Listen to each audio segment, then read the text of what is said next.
It was a Friday night, and the summer air was thick with that soft, lazy heat that only the 90s could produce. No streaming, no notifications, just the distant sound of cicadas and someone's boombox playing Nirvana down the street. Jaden sat with three new friends on the roof of Kevin's garage, legs dangling over the edge. They passed around bottles of soda and a crumpled bag of chips while Jaden leaned back against the shingles, staring up at the stars. "So you're really from the future?" asked Mia, her tone skeptical but curious. "Like flying cars and robot teachers?" "Not exactly," Jaden said with a smirk. "Flying cars still haven't happened." "And robot teachers?" "Kinda. We do have AI that teaches math on your phone. Though mostly, people just use it to cheat on homework." Kevin leaned in. "Okay, but like, what's the coolest thing you have?" "Probably the internet," Jaden said. "But it's not like it is now back here, it's mostly slow text. Where I'm from, it's everywhere. On your phone, on your watch.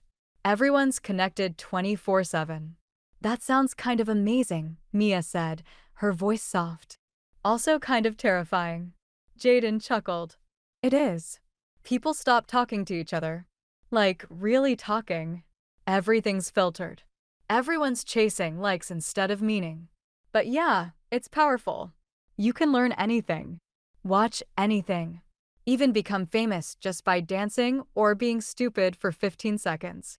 "You're making that up," Kevin said. "I'm not. There's this app called TikTok.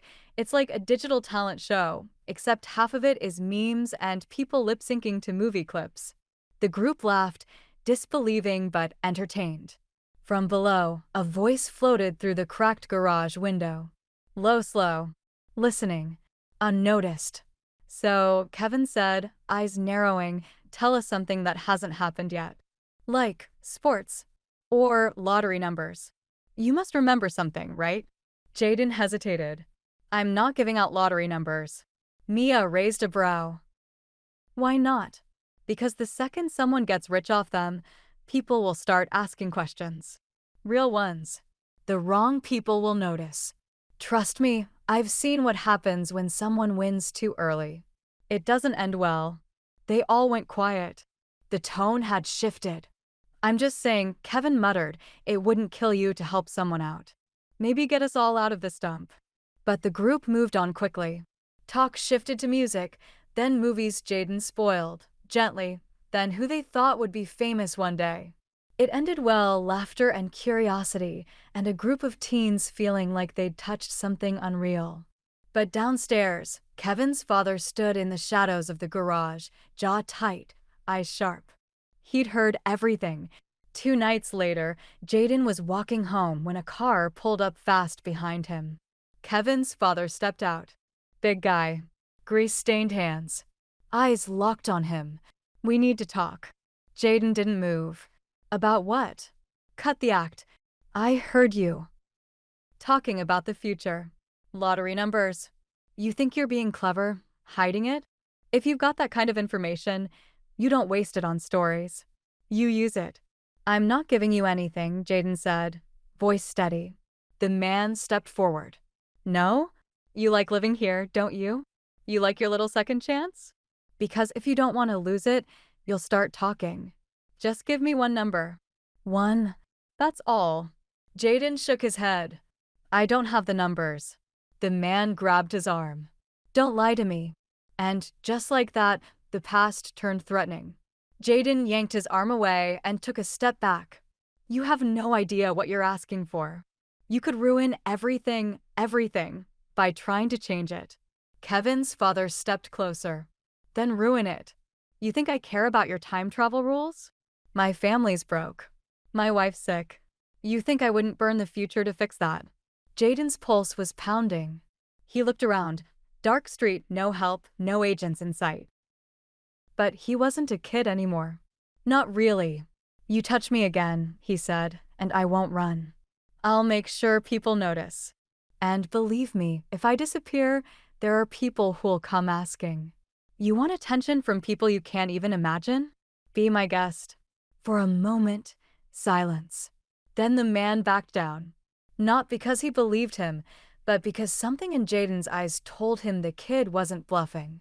The car drove off, and Jaden stood there, heart hammering, knowing the line between secrecy and survival was wearing thin. The next morning, Jaden could feel it. Something had shifted. Kevin wouldn't meet his eyes in school. Mia was absent. Whispers followed him down the hall, disjointed fragments, like Time Kid and Weird Genius, and the guy who knows everything. By lunch, a man in a suit was waiting at the school office, asking for Jacob Miller, Jaden's alias. He didn't wait to find out who he was. He slipped out through the back of the cafeteria, cutting across the athletic fields, disappearing into the neighborhood before anyone could stop him. By evening, his handler, Agent Marcus, called from a payphone he'd hidden behind a dumpster weeks ago. "You've been compromised," Marcus said. "You need to go dark. Now." "How bad is it?" Jaden asked. "Bad. Someone's circulating rumors. A man was found asking questions about a time traveler. Real ones. Black market types. You're not just a curiosity anymore. You're a potential asset." Jaden hung up and didn't go home. That night, he found shelter in an abandoned train depot at the edge of town. Brick walls, broken windows, and a leaking roof.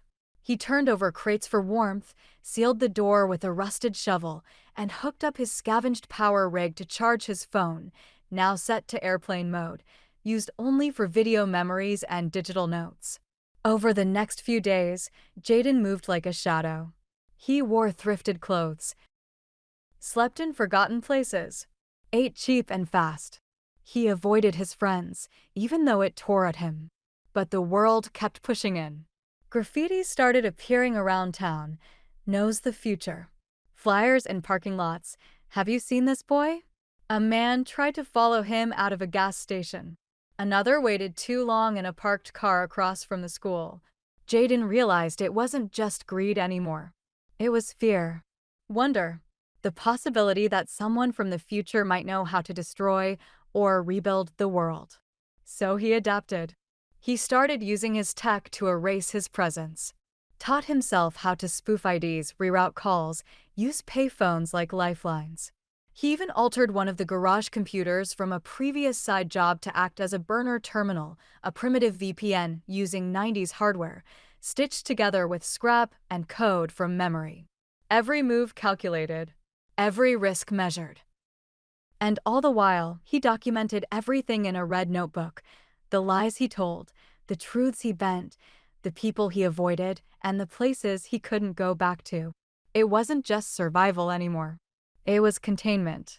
Because if the wrong people got a hold of his knowledge of how the next 30 years would unfold, they wouldn't use it to save anything. They'd use it to own everything. Jaden had always assumed the accident that sent him back in time was a fluke. A freak spark of chaos. But the more he studied it, diagrammed it, reconstructed it from memory, the more he realized it was replicable. With time and risk. He went back to the garage he'd once fixed radios in, broken at night, and reclaimed the machine he'd been building in pieces. The power converter. The magnetic lensing core. The inertial dampeners he'd crafted from spare television parts. Everything was almost in place. He knew it would need a surge, a real one. One that could burn out city blocks. One that would have to be hidden in noise, a storm, maybe, or a blackout. He waited for the right night. In the meantime, he left messages. Not on phones, not on computers, but written, folded letters placed in books he knew his friends liked. Taped beneath the bleachers. Hidden in cassette cases. Letters to Mia, Kevin, even his young mother. He didn't explain everything, just enough to say goodbye. The final piece came unexpectedly. Mia found him, one night, as he scouted the old train depot, now retrofitted into a lab hidden behind a bricked-off tunnel. "I know you're leaving," she said simply. He didn't answer. Couldn't. She stepped forward and pressed something into his hand. A worn-out mixtape labeled Road Songs Volume 1 in her handwriting. "Take it," she said, "so you don't forget what it felt like here. Even the weird parts." He blinked. Mia, but she just hugged him. Tightly. Briefly. Then walked away. The storm came 3 nights later. Jaden stood in the center of the reassembled field generator, the mixtape in his jacket pocket, the wind howling outside. He activated the capacitor sequence by hand. The light grew violent. Time bent. And just before the moment snapped, he thought of his mother. Young, hopeful, not yet tired. Then the world broke open. Jaden awoke in a hospital bed. It was 2025. He'd made it. There were questions, medical tests, confusion, but nothing the agency hadn't prepared for. Officially, he'd been missing. Unofficially, they never stopped watching. He didn't care. The phone still worked. The mixtape sat on the nightstand, though no one knew what it was. He converted it, digitized it, played the tracks on repeat. A week later, he started looking them up. Kevin, Mia, the others. He found records, a few online traces. Then he found her, Mia Jackson, now an art teacher in Oregon. Her school had a website. Her photo was older, sure, but the eyes were the same. He stared at it for a long time. Then he opened a blank email. Hey, this is going to sound impossible, but I think we used to know each other. In 1995, I kept the tape. He hovered over the send button for nearly 20 minutes. Not because he was afraid he'd survived 2 timelines, government agents, and the near collapse of his own identity, but because this message, it made things real. If she remembered, everything shifted. If she didn't, maybe the past really was just a closed door. Finally, he sent it. One line.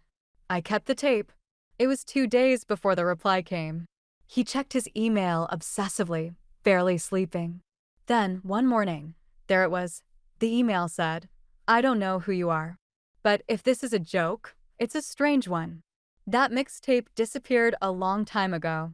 A friend gave it to me. He vanished when we were kids. He used to talk about things no one understood. So I'll ask this once. Who are you really? Jaden stared at the screen. His fingers hovered over the keys. Then he began typing not everything, but just enough to open a door without blowing it off its hinges. He replied, You called me the time kid. I fixed your Walkman in one night. You hated school dances, but liked Big Star and Smashing Pumpkins.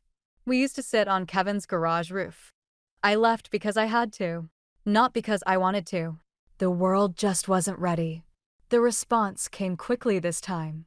I never told anyone about the roof. Or the Walkman. I thought maybe I'd imagined it. This strange boy who said he was from the future. Jaden? Are you really him? Over the following weeks, they exchanged long emails, voice messages. Eventually, they agreed to meet neutral ground, a park halfway between their cities. When Jaden saw her walking toward him, older but unmistakably her, he felt like a fault line inside him finally eased. She didn't hug him, not at first. They sat on a bench, said nothing, just looked out over the pond, where ducks skated across mirrored water like they didn't know time had ever passed. Finally, she spoke. You look exactly the same. Jaden smiled. You don't. But in a good way. She laughed. So what now? He shrugged. I don't know. You're the one still living in this world. I'm glad you came back, she said softly. Then she reached into her bag and pulled something out. Road Songs Volume 2. The one they never made. Guess I've been waiting a long time, she said. It was strange, Jaden thought, how the world had moved on without him, and yet it all looked so familiar. Same cities, bigger buildings. Same music, now called retro. Same people, grown up, carved by time. He moved into a small apartment near a community college campus. Simple place, just a mattress on the floor, a second-hand desk, and a framed photo of a garage roof he'd sketched from memory. He got a job fixing electronics in the back of a dusty repair shop. Phones, game consoles, even a few old cassette players that made him smile. The owner, Ron, didn't ask questions. just liked that Jaden could work fast and clean. He liked the anonymity. For once, he was just a quiet guy who knew his way around circuit boards. Some nights, he'd text Mia. Sometimes she'd send voice notes, funny things her students said, or music she was writing, or just thoughts. Not heavy stuff. They weren't sure what they were to each other now, maybe nothing, maybe something, but she was the one person who made the world feel less sharp around the edges. Jaden started journaling every day, longhand. No screens. Just ink and memory. What it was like to see someone you remembered as a teenager now living a different life. What it felt like to know who would become famous, what wars were coming, what technologies would rise, and choosing not to interfere. His phone, now completely scrubbed of apps and trackers, still held photos from the past. The roof, the mixtape, Mia with a sunflower behind her smile. Some days he missed it. Not the danger, not the paranoia, but the simplicity, the clarity of being out of place. Now, in this world, he was just another 20-something trying to figure it out. One afternoon, as he was walking home, he passed a bookstore that had an open mic sign out front. Memory night, 7 p.m. Bring your story. He went in. Didn't read anything that night. Just listened. A girl reading about her grandmother's garden. A boy recounting the last time he saw his father. A man talking about building a house by hand, one brick at a time. Jaden left with a full notebook and the sense that maybe this was how you re-entered the world. Not by crashing through it, but by sitting quietly inside it until it made room for you again. Weeks later, he started submitting writing under a pseudonym. Short stories. Fictional, of course. A kid who time-traveled and never got back. A girl who sent a mixtape across decades. A boy who fixed broken machines, but couldn't fix people. A small zine picked one up. Then another. One day, Ron slapped a printout of it on the shop wall. "You didn't tell me you were a writer," he said, proud in his own gruff way. Jaden smiled. Just a guy who remembers things. It had been nearly a year since Jaden returned. Life was normal. Maybe not easy, but quiet. His stories kept getting published under fake names, always. He stayed in touch with Mia. Sometimes they met for long walks, no need to define anything. Sometimes silence was enough. But something strange happened one afternoon. He came home to find a small package in his mailbox. No return address. Inside, a cassette tape, labeled in handwriting that didn't belong to him. Jaden, Volume 3. We figured you'd find your way back eventually. He stared at it for a long time. Then popped it into his converted player. The tape word. And then a voice, Kevin's voice. Older. Rougher. Clear. You were right. About everything. I guess time does circle back eventually. When you disappeared, we didn't know what happened. But Mia never stopped believing. She found your notes. Your diagram. I didn't believe her until one day, the machine lit up again. We saw the burst. The readings. It opened something, just for a second. So we did what we always said we would. We built it. If this ever reaches you, know that we're out here. Somewhere in the threads. Maybe not in your exact now, but close. The tape crackled. Then music kicked in Mia's voice, singing a rough, beautiful cover of 1979. Jaden sat back, stunned. That night, he climbed to the roof of his apartment building. The stars looked different than they did in 1995, but they were still stars. He took out the tape, set it beside him, pulled out his notebook. He started writing again, only this time, he didn't write about the past. He wrote about what comes next. Because now he knew, the past never truly lets go. And sometimes, neither does the future.